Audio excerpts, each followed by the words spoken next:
What's up, everybody? Welcome back to this week's episode of the Antler Up Podcast. I'm joined by one of my best friends. I got Tom Runscavage on. Tom, you don't have to worry about me booting you off, kicking you off. Like maybe it's just the cold or whatnot, but it's just like I've been on a tear on social media, which is usually not my thing. A couple of things that set me off recently, and I'm just like, you know what? It's a good day to get kicked off Facebook. Yeah, no, that's good stuff, man. And sometimes it's warranted. You know what I mean? It's just like one of those things. There's sometimes it is, and thing needs to be said, I guess. Sometimes, Yeah, it's you're speaking from your point of view, and that's yeah. respect that. Everyone's got their own point of view. Yep, everybody has their own opinion about it. So, man, I appreciate you taking the time. Obviously, with Drew being a little one, you got the birthday, Yeah, 3 days away. 3 days away, all that stuff. You're first, he'll be one, and then I have the baby was already one, and time's flying. I just was telling you about my oldest. It's funny because I was setting up an episode with my buddy Tom, other Tom, and from Philly area, and we were talking. He's like, "Oh man, I know you have the baby," and I was like, "Man, she's actually the easy one at this point. It's my oldest one that has something for the 5 days during the week that because of my wife with the baby, like I'm usually the one being the chauffeur, basically, of taking Nora everywhere and picking her up and all that stuff. So, man, sometimes by the time I get home, I'm like, I just want to go either hang out, get ready for tomorrow, all that type of stuff. And it's so she's the tough one, I guess you could kind of say at this point, man. But Yeah, me and my wife were talking. We were like, it was like at this point, like the thought of having a second right now, it's like, oh, like how would we even like manage? It's like we're like just getting by already with two of us watching them. So I don't know. We'll see what happens when the time comes. yeah, dude, it's weird how our world works in that scheme of things. Like, I don't feel like people really tell, like, I mean, there's no really way to prepare for a child, I guess you There can kind really of isn't. say. There really isn't. But like, I guess what I would always tell people is like things change. Like who you're married to me personally, I think it changes them. It Oh yeah, changes you yeah. as the same individual as well. Like obviously hopefully for the better, but there is some chemical makeup within our human bodies that I feel like once a child is brought into your life as the parent, like the woman I'm married to right now is definitely not the same woman that Oh yeah, yeah, that I 100%. met when I was a senior in college at Penn State type of ordeal. Yeah, But you go through those up and downs, and you fight through and all that type of stuff, and you figure it yeah. out. That's And that's the joys of life and yeah, marriage and children. I guess it's like I said, every day is a new day. And like you said, it kind of pushes you, both of you guys, to like kind of your breaking point at times, whether it's lack of sleep, stress, I mean, working full time still. mhm. And then of course, like with this time of year, like everyone's sick, like whether it's she's sick, then I'm sick, or the baby's sick. It's just like, so yeah, the dynamic, I don't know, it just kind of, at the end of the night, just kind of like regrouping yourself and being like, listen, like I know I wasn't acting myself sometimes, or maybe I was a little rude, or she was a little rude to me, whatnot, whatever it is. And just like, I think you have to have that self-awareness, and kind of acknowledge it and not let it like kind of boil over, and then you get into huge fights and like just make it worse for the whole family. So it's definitely, like I said, every day is a new day, and like I said, you gotta kind of work things through as a team is kind of what I'm realizing. Yeah, dude. The one aspect too for me, I remember when Carly was just born, last year, and I remember her being home and giving my, like, I mean, she's infant at this stage, only a couple of weeks old, and I'm downstairs, and she liked when I would bounce on a plyo ball. My wife had one, when she was Yeah. pregnant and trying to sit there and force the baby out, basically all that type of crap, and she liked when I would bounce on it, and she would fall asleep, and so I'd give my wife a couple hours of sleep, and here I am just holding the baby, bouncing up and down. I remember I'm like, man, 10 years ago when you were 27, dude, with Nora, you wouldn't have done this. You know Yeah, what I yeah, mean? yeah, Like, I yeah. know for a fact I'd have been moaning and groaning, Mhm. so frustrated, being like, what the hell? You know what I Yeah, mean? it's Like, like, I don't want to do this stuff. exactly. Yeah. Whereas now at that point in time, I just remember thinking to myself, like, you just got to do it. You just got to, like, it is what it is. It'll be okay. It doesn't last forever. I mean, each stage of your kid's life is only so goes so quick, and you don't even Yeah, know yeah. when it's over. Yeah, Yeah, it basically, because just you're you're like, already in the next stage. You kind of sit back, and then when you like look at pictures, it's like, oh, I remember like doing that this month or whatever, or year, I'm sure. So it's crazy, man. Well, we'll put a pin in the kid talk type stuff yeah, for people. People are probably like, what the hell? yeah. What are we, Dan and Mark right now? Yeah, I know, dude. That's so funny. But dude, before we dive into just some of the things about the season and some gear, like is some of the topics I really wanted to dive into.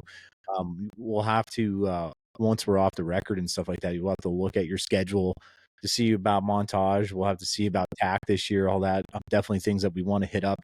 Those are just fun days, dude. I watched that video that I posted of us shooting montage just Yeah, that was every awesome. couple times, just because what a blast, so much fun to look back on. And for you too, how great is it that it's just that montage? Oh yeah, it's like 20 minutes away, not Yeah. even. Yeah. So I mean that's awesome. So we'll definitely have to get those squared away here, just to make sure hopefully you're able to make it, all that stuff.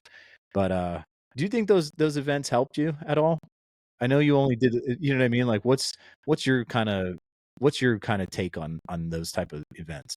My takeaway is that it's a fun time, and I enjoy being with friends. And I mean, I didn't really take it seriously. I was like, I had like two different batches of arrows. Like literally, I had arrows that I'm Yeah. like, I want to get rid of. Like, I don't even care. Like, so I definitely didn't take it, I would say, seriously, and like trying to get better thing. Which again, like maybe this year I'll try to a little bit more because I do have an elk hunt coming up in September. I'm gonna be going on, and I need to get a little bit more prepared. And it seems like every other season I've had these kind of bad shots on whether it's elk or deer, and I've whiffed when I there really weren't that hard of shots, and I now it's the time issue for me with the baby. It's like I didn't shoot as much this summer as I normally do, but yeah, I definitely want to try to take it a little bit more, get a little more practice in this year in the off season, and maybe take it a little more seriously when we do it. Because I do have like I know that when we did tack that year, I didn't even have like my farthest pin was 60 yards, and like I was just kind of like Kentucky windaging it a lot for some of the shots. So now that I have the slider, I can at least get out to I think at least 90 yards. So that gives me something to work with. So Yeah, those I feel like those type of events, depending on how you attack it, like you said, like you went in and just had fun and like mosh posh of arrows and stuff like that. And dude, like you still shot great. Like there was when we were yeah, a keeping track of, couple shots I was pretty happy with. yeah, absolutely. That one downhill shot you had a really great. It was like a 70-yard hard cut downhill. Oh yeah, yeah, that was a cool one. You pinwheeled that one, which was a cool shot. And like for those type of things, it's not a score like an ASA event. You know what I mean? You are going, and there's ways that you could still have fun, but gain confidence. And that's where I always, maybe my mindset was in the wrong place a couple years ago, like on those first two trips to tack, when I'd get like the hiccups and like the jitters and the whoops, you know what I mean? The Yeah, yips and all yeah, that type of stuff. Whereas like now it doesn't bother me. And obviously shooting last year in the summer of those ASA events, those local events, like those helped a lot. And but those events though, like you said, going out west, there's not a lot of places where I'm assuming you have a chance to go out and drop a 75-yard bomb on a huge decline. Do you know what I yeah. mean? Like No, where yeah, that could exactly. potentially be a shot or a incline ordeal as well. So yeah, you kind of could. And what's nice about montage specifically is the crowd is definitely not on the level of tack. So those type of shots where it's like, if you felt like I could do it better, let me sling one more at it, guys. Like you're able to Yeah, do yeah. that. You know what I I don't mean? think once we got past that, maybe like the first couple, I don't think anybody was being behind Mm, us for most of the whole no. Mm-hmm. course that we did. So Yeah. you could have easily done it multiple shots if you wanted to. Yeah.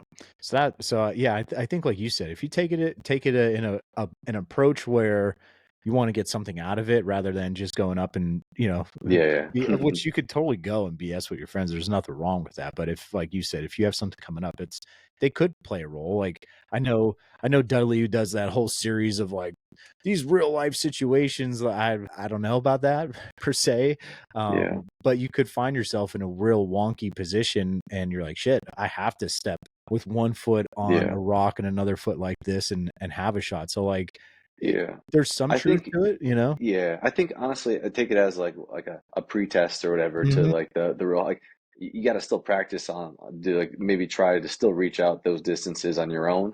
But I think that kind of like again a downhill, whether it's a steep angle or whatnot, or you're gonna have one or two chances, but at least it's kind of in your memory, like this happened when I shot the arrow at this distance or this angle, so that if you are in that hunting situation where it happens, you kind of have some mental recall of like, oh, I remember doing this, and this happened. So yeah, it definitely could help, I'm sure. Yeah. Dude, you had a great fun year in Pennsylvania, kind of short and sweet to the point and got it done Yeah, a little bit. yeah, yeah. It was so for me, like the season kind of I was actually happy with myself in the summer. I was able to get out and got cameras in all my spots that I traditionally have hunted. And one spot that I've kind of like the year before, I was kind of just had some cameras for some long-term intel to see if it was worth hunting. But it ended up being like it's just kind of like a miserable drive, like between like it's kind of like I have to drive kind of like a public road for a gravel road for a while, and then from there I have to cross a creek and I have to climb up a mountain pretty much like I think it's about like I think 400 500 feet incline I have to get up to where I need to go. So it just is too much. Like what I've realized is that with my time, I said going into the season I had kind of X amount of days. Like I had to take off. Me and my wife, we kind of work opposite schedules. I work like 7 12s in a row. She's off those days with the baby, and then I when I'm off, I'm full dad duty for those days. So if I want to go hunting, I need to take off those days in advance, like months prior to the season. So um, I knew it was going to be a little challenging, and I kind of wanted to stay semi close to my vehicle in regards of like I don't want to have a 45-minute walkout or anything like that. That's just going to kind of put more time on me either going early enough in the afternoons or mornings or whatever it is and getting out. So I wanted to have closer options. So got my cameras out, and then pretty much like this really didn't get the I mean years prior I'd check my cameras like once a month, maybe like once every 2 months. Like I didn't get back until maybe 2 weeks before the season. It was like mid-September when I finally got to check my cameras, and I really only checked the one spot that the year before I had success in, Mhm. and I knew there was nice buck in the area. Yeah, mid-September I went in. I was able to check a couple cameras, kind of confirm there was a couple nice deer on camera. One deer in particular, I had him on camera back in 2022, and he was a real nice 9 pointer at that point. Probably, if I had to guess, he probably was 140 class, maybe close to 150 at that point. 23, I ended up not getting any pictures of him. Me, personally, I have some other buddies that are in the area, and they had pictures of him that year. And then going to this season, like, he got even bigger. I was thinking he's probably like high 170s, 180 class 10 pointer this year. So I ended up getting him on my some of my cameras in the summertime and whatnot. So that was kind of exciting. But really, my thought process and my mental like where I was at with my hunting going into the season, where I thought I was going to be and what I wanted to achieve. I didn't really want to like necessarily, I wasn't going to put all my eggs in the basket to chase him. I knew there was multiple good deer. Like I said, I had only so much time to be out. My goal this year, I just really wanted to get a buck and bring it home and like have my picture with my son like by my side, and like that was kind of my ultimate goal. Buck that was going to be. That's what I wanted. Again, because like, at the end of the day, who really cares what buck you shot in 22, 23, 24, Right. 25? But like maybe when I'm older and like my son looks back and sees like him as a baby, like holding on to a rack of a buck, he's gonna be like, oh, my dad was like a pretty good hunter or Hell whatnot. And yeah. maybe he'll think it's cool. That's kind of what I wanted to achieve. So going into the season, I actually was able to get out more than I thought I was going to be able to between like some afternoon hunts where like I was I don't know. I'm sure you felt this way as a new parent. Like I was just nervous initially about other people watching and like not like knowing their routine, his routine and everything. So finally I was getting a little bit more comfortable. So like there's some afternoons where I had my parents watching for a little bit, and I went out not to my good spots, but local spots like kind of early season and whatnot. There were some days my wife like ended up being off from work, and she's like, you can go out. Like I'm like, sure. She's like, yeah, go ahead. So that was pretty awesome. So I was able to get a couple more times. But yeah, it ended up going like for me in the spots that I hunt, like that October 26th to the 30th, that's kind of like the first stretch of like really good days. And that's when I knew I wanted to be in there. So like, I don't know, I guess we can talk about cameras in a little bit, but that's historically what I've found out. Like those are the days I want to take off from work. I want to be in the stand. So I didn't end up seeing any deer then on those days, but some of my cameras did have pictures in the mornings and some daylighting. And I did actually catch that buck on camera. I think it was October 26th and maybe the 30th as well. Both of them were just like that, like less than an hour before a sunrise. So I was like, that got me pretty fired up. Then I'm like, okay, like he's semi in this area. Seemed like compared to 2022, he seemed a little bit more like he was on camera more often. Like he was sporadic the couple years prior, but he was seemed to be kind of focusing on this area and so that was pretty cool.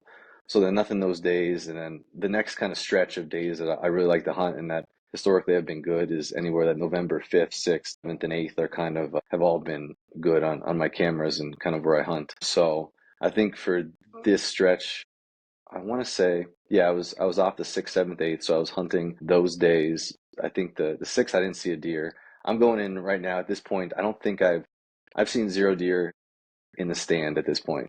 November 6th. November 7th comes in. I'm hunting the same tree that I shot my deer the year before on November 8th. I'm in the stand in the morning. It ends up being around like 9 a.m. and I just happen to glance over to my left. I'm kind of in this spot where what I'm kind of realizing these spots is that keying on the swamps has kind of been key for me, but not Okay. these like there's some big swamp systems, but I'm looking at the ones that are like maybe no bigger than like maybe like half football size, like whatever, 50 yards to 100 Right. yards, Right. are kind of what I'm looking for. These smaller swamps that are just real thick and kind of because there's not a lot, there is diversity in regards to they've done like cutting and other things around, but those swamps give a little bit more habitat for the deer. So I'm trying to like focus my where I'm setting up is as much of those swamps if I can get in the middle of them, that's where I want to be. So the one little swamp to my left side, I just happen to glance and I see some brown moving. So I pull up my binos. Initially, I'm like, I think it's a doe. So it ends up lifting its head. It is a doe. She starts kind of like coming towards me. The next thing I know, all I see is a rack start chasing her from behind. And immediately when I saw that rack, I'm like, oh my God, like that was the giant deer that I had on camera at this again 180 class deer, whatever he ended up being, come chasing after her. And I was like, I was excited, nervous, and I was just like in awe, just like seeing the deer. And the doe kind of cut away from me and kind of worked her way towards the edge of the swamp. And I'm like, oh, like she's like he's right on her path, like wherever she's going, he's following. So I'm like, I knew the only chance I was gonna have is if this doe came directly within range. So she kind of initially I thought she went kind of away.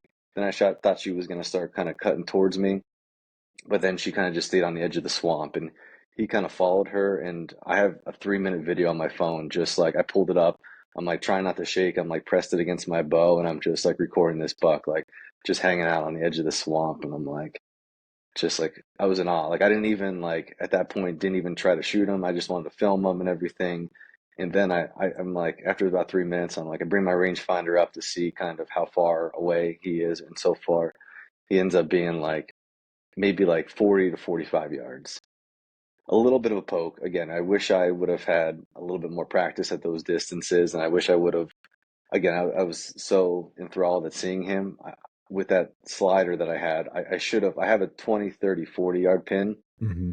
but thinking back now, I probably should have got my first pin and dropped the dial down maybe to between 40 and 45 yards. Because he ended up, it's kind of like this with the swamp that he's at. It's like a water will run, it runs off and goes down this little hillside. So it's kind of it's a complete open shooting lane. There's no trees, nothing like that blocking it. So that was my first thought of like, okay, well, I actually do have a clear shooting lane if he does give me an opportunity. So then I'm ranging, and I'm like, okay, like if he's on this edge, I think he's about 40 yards. So he kind of steps out from the swamp and kind of just hovers on the edge, but like open, like he's broadside at this point. So that's when I'm like, you know what, like how often do you have a chance at seeing a 180 class deer on PA public land? So Right. I end up, I'm like, all right, like this seems doable. So I end up pulling it back. I said I had my 40-yard pin, my bottom pin. I try to put it mid body and ends up the arrow goes and I'm like, that actually looks really good. Like I could just see it like flying through the air and my left and right look perfect and then it just sinks down. And I see it like it just goes right underneath them and I see it like hit, I don't know, it was like swamp Stump. brush or whatever like Yeah. that stump and like when I went over there later to find the arrow, it like completely split the stump in half. He kind of just doesn't know what happens. He kind of just trots off a little bit. He's standing there, and then like doe kind of more so runs off. So he's looking around, like doesn't know what to do, and then like sees the doe kind of taking off, and he just follows after her. And I just was like, again, it's weird to like not be upset about it, but like it just was such a cool encounter and like a once in a lifetime opportunity. I mean, obviously, I wish I would have hit him and would have harvested the deer, but to have the opportunity was pretty awesome. And yeah, I went over to the arrow, like I said, nothing was on it. And long story short, ends up that deer ended up dying. I don't know exactly how. I don't know. Like, I mean, that was 9:15 in the morning chasing a doe on November 7th. So other hunters were in the area. I don't know if somebody else hit him or what happened, but he ended up being found by like a hiker or a biker of some sort. And that was that. So kind of not really the ending you want to see for a deer like that, because I don't think, like I said, I don't know if maybe a hunter ever reached out to the guy and said, "Hey, like I shot this deer or whatever happened, like where the rack is now." But like it's not the ending you want to see. But Yeah. like I said, it's a mega, that's for sure. So Dude, he and was then he was and, mega. yeah, you've seen the pictures. And then the next day, I'm just like from that swamp. I just decided to move my platform. I moved about 50 yards over closer to that swamp. And then the next day, I'm sitting and it's again, I went in the morning this time. I remember it was a real windy day, and I'm just like sitting there, like, what the hell am I doing here? Like, I've hunted it now 3 days in a row, like not full days, just because again with the baby and the wife, I didn't want to overdo my time, and I appreciated the time that I was given extra already. And I'm just like, I don't really want to be here. Like, I just want to be home, spending time with my family. Like, it's just they give me this much opportunity to be out. I've already had my chance at a buck, and next thing I know, a doe comes barreling out of the swamp that actually where that buck was walking. This doe came out of that swamp, and I'm all like, because it was so windy, I'm kind of like leaning forward against the tree in my saddle, and she came right behind me, and I'm like trying to take my hood off and pulling my beanie off, and like it just was a cluster. So she kind of darts off another direction. I'm like, geez, like all right. Well, if any buck or whatever comes out, it's gonna go the direction that she went, which is away from me. So I just ended up having my bow in hand. I'm just standing there. Nothing immediately came by. And then, like, I don't know, probably within 5 minutes, all of a sudden I just hear crashing again now through the swamp. And I just see a rack. And as soon as I saw the rack, I recognized it as like a buck that I had on camera from the summer when I checked or not summer, but September when I checked my camera. And he ends up going right in front of my camera and where that doe stopped, because that doe actually stopped to check a scrape quick. And I don't think he knew what happened, that she darted off the other direction, because he ends up coming like within, I don't know, 12 yards. He starts angling down towards me. So he just kind of started walking by. I ran him and just had my bow up already, and I just drilled him. And he went maybe like, I don't know, 25 yards, and I watched him fall over. And That's that the was best. that. So yeah, it was the same day as I shot my buck the year prior. It's 50 yards apart from where the tree that I shot him the other buck the year before. And the ironic part is that camera that was there, again on a scrape, that doe hit the scrape, but I had my buck ended up being, I think he was like just shy of 135 for an 8 pointer, which you saw the rack. True. It's heavy. Dude, the mass on him is unreal. But Heavy. between that buck and then that 180 class deer, both of them were within as close as 5 yards of the camera, and that camera never picked up any of them. So it's just crazy, the whole camera debacle, which we can talk about, but like there's so much more you miss. Like the cameras don't pick up that like if I checked that camera at the end of the season, I would have been like, oh, I'm so glad I didn't hunt this spot. But That being day. in the stand and like knowing historically that hey, like deer were going traveling through this area, like you just you just kind of got to put your faith in your skills of knowing kind of when deer are going to be on their feet, when they're moving, like what kind of sign you're around and travel routes and whatnot. That's more important than cameras. Dude, and like you said, it's just you have that sense of history within that spot. And that's why like too like the understanding things at the club, like for Hmm. me from like the last couple of years, it's just a matter of hopefully you just pick the right day. Yeah, yeah. Just because of I mean, there were times where if my dad would be on one spot and he would be hunting by himself, wouldn't be up there, and it's like, I don't know, like go here. He would go one spot and he would have opportunities. Like this past year, he'd be the first to admit, like the one that he blew his shot opportunity. Like I was on the phone with him. Hmm.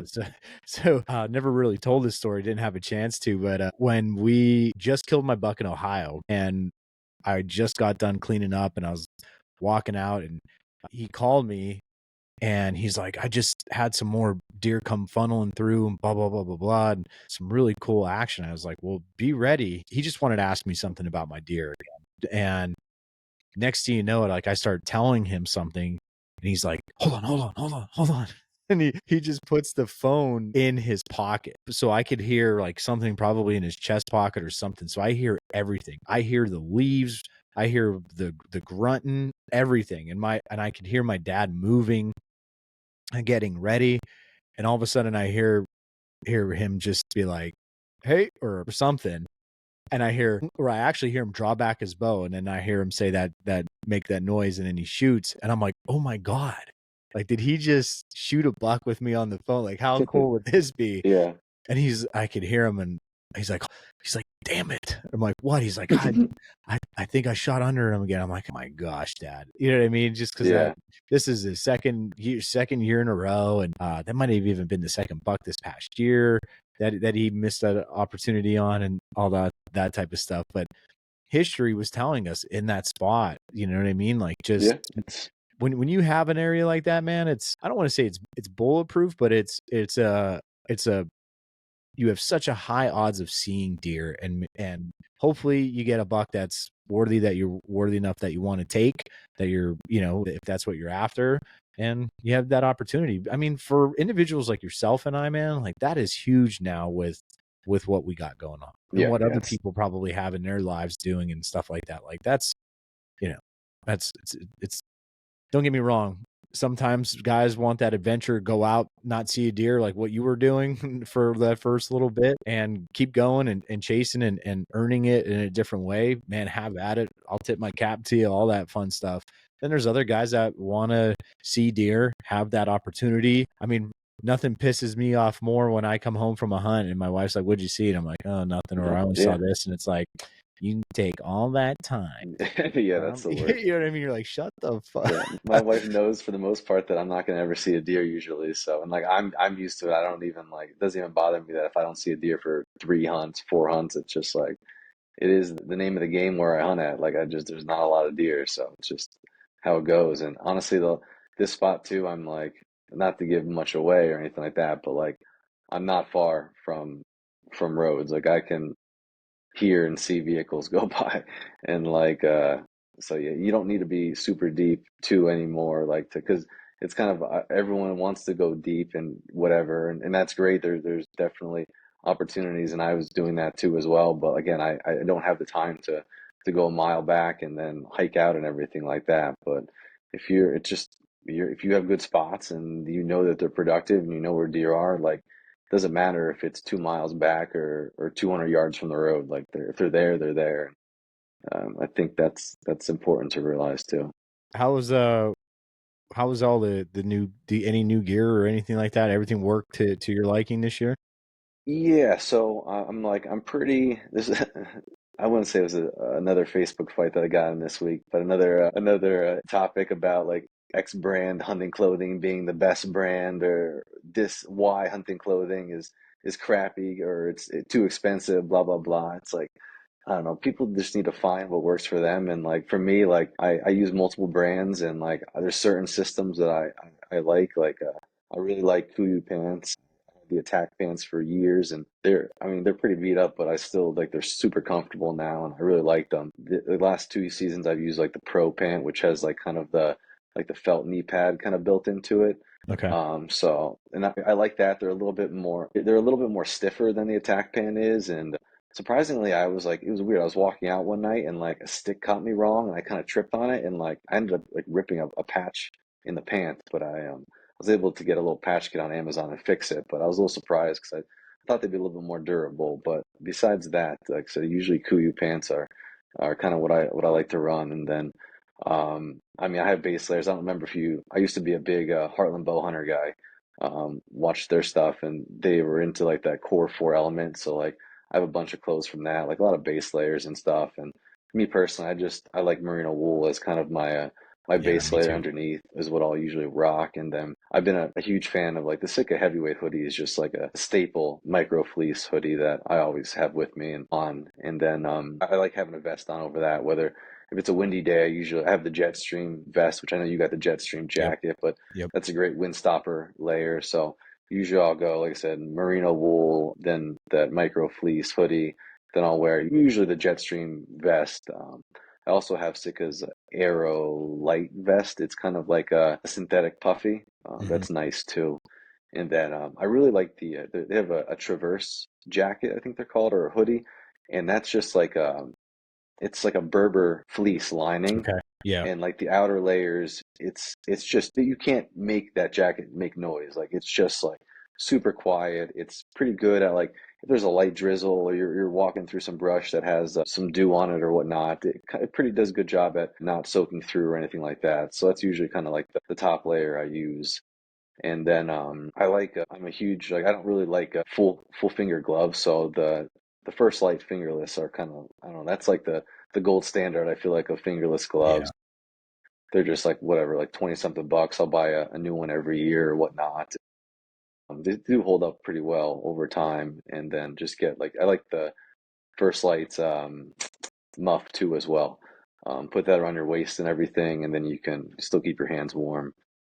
And that's pretty much been my system the last couple of years. I'll add new stuff here and there. I have the Stone Glacier. Their light Grumman, I think it's called. Like it's one of their puffies. Stone Glacier for their like puffies are top notch. But the only thing is you got to be careful because puffies you can't go through anything with a lot of like brush or stuff or you're gonna rip it apart. So this off season I just picked up the Sitka has the it was on sale. Like it's like honestly around like 100-ish bucks and you can get it's called their Mountain Evo jacket. Okay. So it's again like it's got windstopper and then it's got some again it, water resistance to it as well. But that's what I plan on wearing like on cold days when I want to wear a puffy, but I need something to like protect the puffy. Hmm. I got this jacket, so we'll see how that goes. Sweet, man. And I did pick up my wife got me a pair of boots this Christmas. I've been rocking the Salewa, the Rapace. Kind of go hunt was where I first learned about them years ago, and my boots are now going on I think year 4, and they still actually are in pretty good shape, but there's getting some wear to them. I just love them so much. I want to have another pair. They're just kind of a real stiff leather boot, and pair that with gaiters, and I've crossed creeks and not had any issues with water. I'm getting into them for the most part, like they hold like for all archery season, I have no problems. If it starts getting cold, then I think most people know now, but those Arctic Shield boot covers are money just to put on over any kind of boots like that, and you're golden. So that's kind of been my like clothing footwear system. I did pick up the tethered Predator V platform, which you were so kind to let me have your old Predator XL, and I liked that. And now that I got into the saddle and more comfortable, I felt like I could get away with a smaller platform now with maneuverability. I just thought that had such a good amount of features for the price point. Between like that little angle, the Molly clip on the back, super easy to adjust leveling and everything like that. And I like that kind of powder coating that they had on it. But I mean, I spray painted it like day one once I got it, but the texture is really nice. Yeah. So It's a good that base was color good. to go ahead and put other, like the Yeah, camo colors on it as well. So it's like a really nice base color that you don't have to darken it to do that already, which is nice. Yeah. And then I think I had it. Yeah, I had it when we went to Montage, but pack this year. In the past, I've have the Mystery Ranch, which I love the Mystery Ranch. I packed out a deer the one year with it up on the mountain. Uh, I just this year because I was sticking closer to the roads and I didn't need to go as far back. I picked up Stone Glacier Tokene pack it's called. I think it's Okay. like 2600 for the size. Super lightweight and like water and abrasion resistant. It's a slightly a little bit noisy, but honestly, like once I'm in the tree, I don't really go in my pack much. Like I don't eat snacks or do anything like that, and I keep the bag open. And if I need to grab anything out of it, it's usually just drop it in the top, and I don't really make noise with it. And that's been super nice. And the inside is well designed, and you can actually buy some of their aftermarket like little pouches. So like I have like a medical pouch, then I have like two drop pouches, one that's kind of like my tags, knife and stuff like that.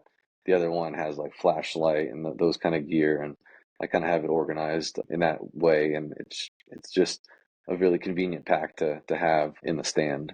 Yeah, seeing that when we went to New York on that rifle hunt, I was impressed with that. And I think Hmm. you had it at Montage too, didn't Hmm. you? Yeah, Yeah, I think I got it like right before Montage. yeah. I was impressed with that. And like you said, it's the whole quiet thing, like on certain pieces of gear. I know a lot of people go to extremes with stealth strips and all that type of Yeah, stuff. And like you said with the bag, that's the one aspect that like if you're set up, you get things where you need to be. I mean, how much really are you yeah, going going in and crazy? out of it Yep. exactly. It's like I'll have, there's another, he's a PA guy, Innovating the Outdoors, he's called, and I've gotten the last couple of years, he makes really good, what do they call, like for the like bow hangers and stuff like that, in the cams and everything. So I think I have three hooks plus the bow hanger hook. So like I usually do, obviously the bow, the pack, I keep a water bottle with a little like a paracord loop I put on, and then the next one I use for my quiver. And like again, if anything I'm reaching for, it's my bow, a drink of water, or like if I've wasted all my arrows shooting at 180-inch deer, I'm grabbing more. So after Yep. that, like I said, I don't really need to go in my pack much to make much noise. I'm not eating tasty cakes or anything like that. So Yeah, I know. That's the one thing I think I did a better job of this year was like last year, I didn't gain really much weight at all just because I was done really hunting super early. But like for me this year, it was like, okay, make sure you're eating a little bit healthier up there. And since I had to go to rifle season basically and all that stuff, and I did all right. I gained my weight during Christmas time when I was just eating like 5,000 cookies every day. But yeah, like for me, which was kind of cool for me, was I finally had a chance to really wear like the heavier stuff from Huntworth. Like for yeah, me, uh, they actually came out with a kind of like a Berber set as well that they okay, sell exclusively at Tractor Supply. Uh, nice, yeah, dude, it's actually like for I think for the bibs and the jacket, it would run you like I think like 400 because I okay, think it would be like or maybe just shy, yeah, maybe like that's like 360 for both pieces. yeah, exactly. Like Sick is like what Fanatic is like just that price for the jacket. So like Right. if you can, So I ended up wearing that on a couple hunts. It had the heat boost technology in it, which is just like a graphite. I mean, I need to do a little bit more testing with it to say like, oh, yeah, this thing works really well. I love the Grayland hoodie. I've worn that now for the last 2 years, and that has that property. The only thing hmm, that the Grayling hoodie and that Berber set does not have is the windproof. okay, The Saskatoon set does. And dude, the other one of my last hunts that I did go on was kind of a little bit windy, and yeah, I had the Saskatoon jacket and vest on, and dude, I was actually impressed with how I I really didn't feel the breeze at all. yeah, I was actually like to be completely honest, I was really impressed because there I had the older generation of the First Light Solitude that did not have the windproof. I know okay, the newer version does, but I remember because my dad has the older version too of that, and he was like, "Man, I feel that wind creep up, blah blah blah," yeah, and we're blast through this thing, and I'm like, I was actually all right, you know what I mean, type of ordeal. But other times throughout the season when I would just wear the Grayland hoodie and maybe something that did not have it, like I would feel a little bit of yeah, that breeze. But that's where I kind of learned my lesson, and I made sure I would always pack like at least the Saskatoon vest at minimum, even if I Yeah, yeah. didn't need the jacket. Because I love wearing like how you were saying earlier, like with the vest. I love wearing a vest in that hunting situation. I think a So lot of guys, like whitetail guys, they kind of like look past the whole windproof stuff. Like it's usually like what's the heaviest, warmest clothing I can find, and like that wind, it doesn't matter. It'll go right through that stuff. yep. Like you need windproof to some degree in your kind of clothing systems, regardless. Again, it's just we are in like the golden age of gear. There's just so many options to choose from, and the majority are good quality. Like you can't really go wrong with anything. So it's just doing your research and kind of knowing what you need to do is, and again, go to YouTube, or forums, you'll find a million things on it, guys recommending stuff. Yeah, no, that's good. What about I'm trying to think. What's your plan for this year with a bow? Because I know you were saying like Uh, maybe you're still on the fence, not yeah, sure what you want to do. my buddy who owns like a bow shop down the road from me just texted me today saying a left-handed I don't know, the Lift X, he just got one in. So I Okay. told him like prior, like to let me know, and I want to shoot it, but it's tough, man. I don't know. I have that elk hunt coming up in September, and like I'm trying to save up for that to pay for, because this year, so last I've been out to Colorado 3 times. All have been like public land. Not last year, the year before, I was out for elk with guys that live out there, and they set up a drop camp, and like I was out there for 14 days, hunting with them, and I had multiple shot at 2 elk and unsuccessful. My arrow deflected off a branch. The other one I ended up hitting high and it just didn't hit vitals. So this year I'm like, I don't have 2 weeks to go out, and my thing was like trying to find like a small, like little, like family run operation that's reasonably priced, and that my one buddy he hasn't gone out anywhere for like a Western hunt before, so we found this operation. I'm excited to go to it and stuff. It's gonna be a 5-day hunt, so Nice. like I said, I'm saving up for that. So I don't know if the bow is gonna happen right now, and I also don't want to change my whole setup. Like we said about time, like I don't have the time to set up and practice as much as I want to. And the bow I shoot now, it's a Matthews Halon, and I've had it since 2000. I think that was a 16 bow, and I have a lot of check marks from different animals that I've killed on it. So um, I might as well just maybe do one more season with the bow. So, and arrow setup, I'm kind of at that mid like 420-ish. It should be a little bit heavier probably, but I shoot the what's the gold tip arrows, Mhm. the with the QAD broadheads, and the QAD has been great for me. I've had a lot of success. The only thing I will say is blood trails have been kind of not the greatest. Majority of the animals that I've killed, whether I've seen them drop or whatnot, like when I've like tried to like just practice blood trailing them, like it's never been good. So that's my only concern is with them. But I've had complete pass throughs on, I would say, close to 90% of the deer I've shot, and I shot a bear with it too, and it zipped right through that without a problem. Right. Yeah, the broadheads for me, man. I've used the Grim Reaper the last couple of years. I've tested out that Slick Trick torch. It's their mechanical that Okay. looks like a sever, basically. They have a really cool mechanism, like part of it where, like, say if it were to open, it's easy to Yeah. basically put them back together and Okay. reuse them and touch them up. The blades are really thick on those. I kind of that's what I enjoyed about those and everything like that. But seeing what it did to my to my buck in Ohio, man, I was like, yeah, that'll do the trick. That's for sure. That will do. Damn for sure. And that was actually the first time I used like skinnies, like Okay. the 0.166s, and for hunting, man, I'm sold. Yeah. At least for now, just because of that shot that I put on that sucker. Hmm. Yeah, I definitely. I'm sure 205 would have done the same thing. Yeah. But after seeing like what it did, I was like, yeah, You're impressed. I was impressed. Yeah. Just heavy, like hard. Heavy. I know it doesn't really do, and they're not like heavy as in weight, just weight. Jim will like that if he listens. But like just heavy hitting. Yeah. Like even Just if I go you out, know when you hit something, yeah, it has that oomph to it. yeah. Like I mean, I'm shooting the 3D targets, and like I'm like, dang, that's bearing In in there. there. Yeah. That's a new target. Yeah. You know what I mean? Yeah. It's not one that any arrow could blow through. Yeah. It's like Yeah. this past summer, they were new targets, Yeah. new cores and stuff like that. And I was like, dang, that's Hmm. heavy. But yeah, dude, looking at some ATA stuff that like you and we were chatting back and Yeah. forth, some things I'm excited for. I think it's really cool what Tethered's doing with that frame pack. Yeah, that's gonna Um, be really cool to see.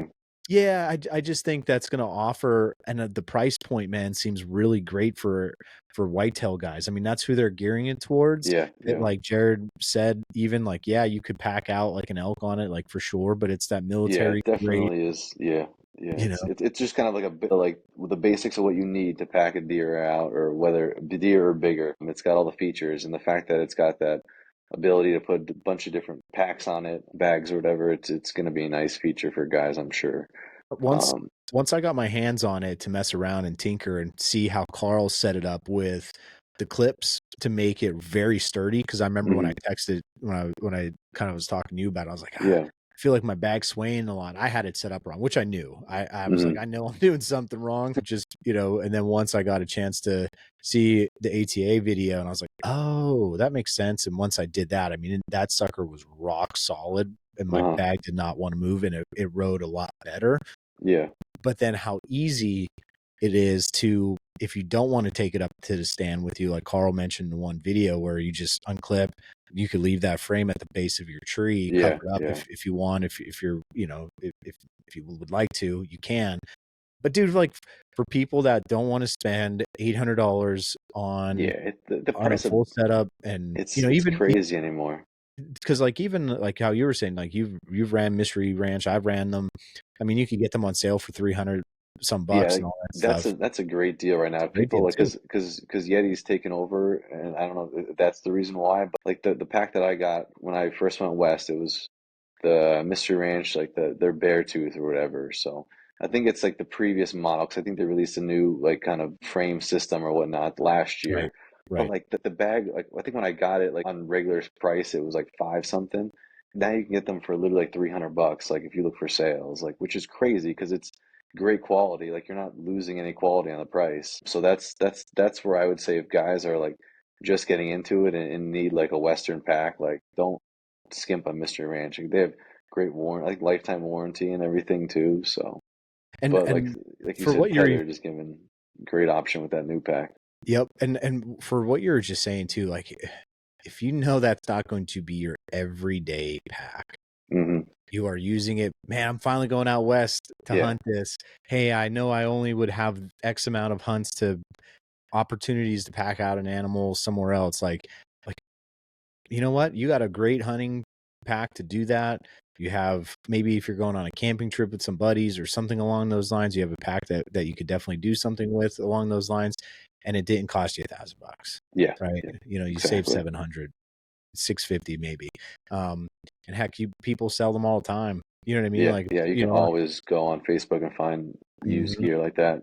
That's yep. even cheaper. Not because it doesn't work, just because people are Yeah, always wanting to try new shit new stuff. and Yeah, upgrade their wives are whatever. like, you can't spend any more money until you sell what you already got. Exactly. So then they start writing in marker, like they're doing videos now saying, "Hey, I'm not a scammer." Because that's another thing is like, I God. never buy anything, but like I always see posts like once a month of like, "Help me out! Like I just got scammed," or like, "Anyone have any like whatever? Like, is this guy a real person or are they AI or whatever?" But yeah, it's you got to be careful. That's the only problem with Yeah, dude. those Facebook things.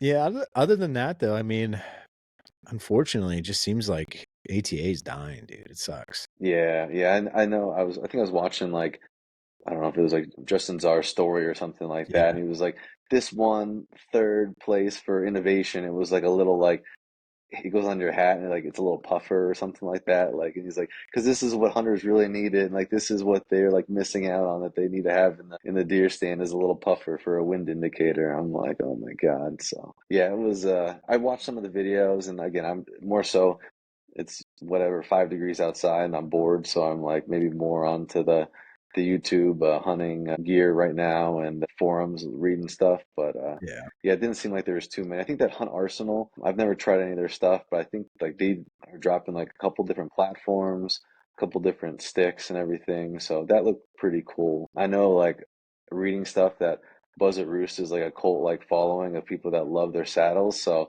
I'm like, well, I can't make fun of it if I don't try it. So I ended up ordering one, and so that's gonna be my. And I sat in it once in the backyard for about like 10 minutes, and it was very comfortable because I will say that was the one piece of gear. I was running the original Phantom saddle, and I had the back brace on, but it just still felt like even after an hour or 2 hours, like my back was just my lower back always was like stiff, and for the most part, I sit for the majority in the stand, and I don't know. It's nice and lightweight, but it just for a couple hours, I was not comfortable and I was getting sore. So I'm interested to see if this new Buzzard Roost lives up to the hype that Yeah. everybody claims it is. So so far, I gotta get you in that ultra lock too to try, just to yeah, try, yeah, just yeah, see how just to that see, feels. yeah. Because like you, I do sit a lot more than I do anything else, which is kind of bad because I don't know about you. This year, I did this a little too much. Yeah. But yeah, man, dude, we'll have to get you up to Antler Up Camp. You're, Oh yeah, I know. That's I haven't yet to go up there. dude. Oh my god, And I'm not that far. I think it's like maybe like 40 minutes or whatnot. It's reasonable distance. I said to well, I was talking to Jim just earlier because how you were saying earlier about people being sick.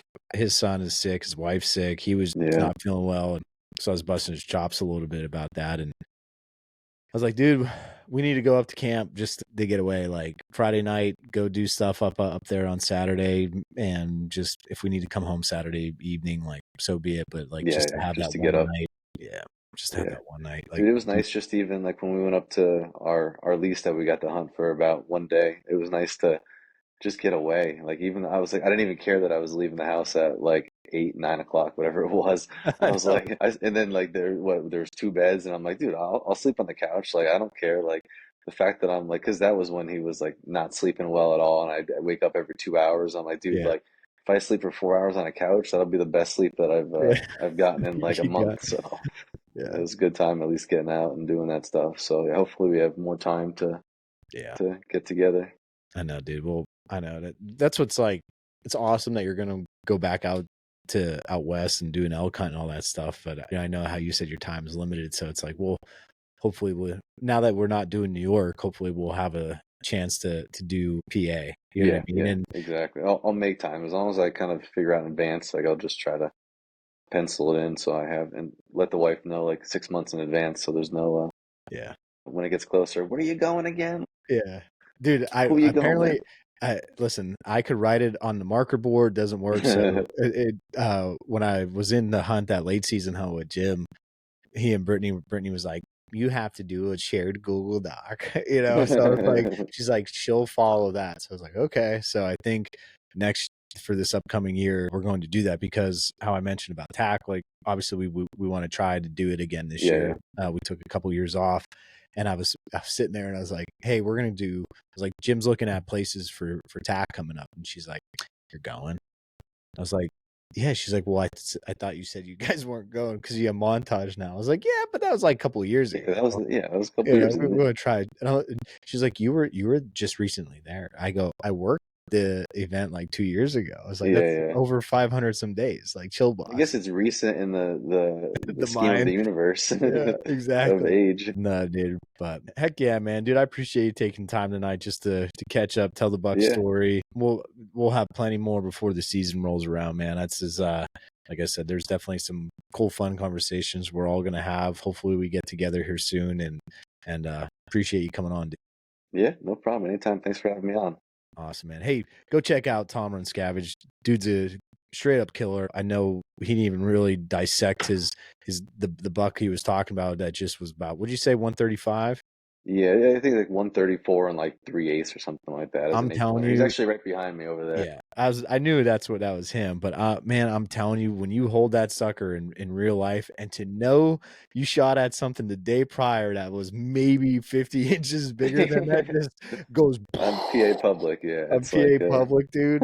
What the hell? it's all luck. Uh, There's really no strategy anyways, so it doesn't matter. No, but here's the aspect. I agree with you about the luck aspect, but man, I'll tell you what, man, you are one that if I say, what do you think of this piece? What do you think of that? I take your word very, very, very close to the chest. I appreciate it.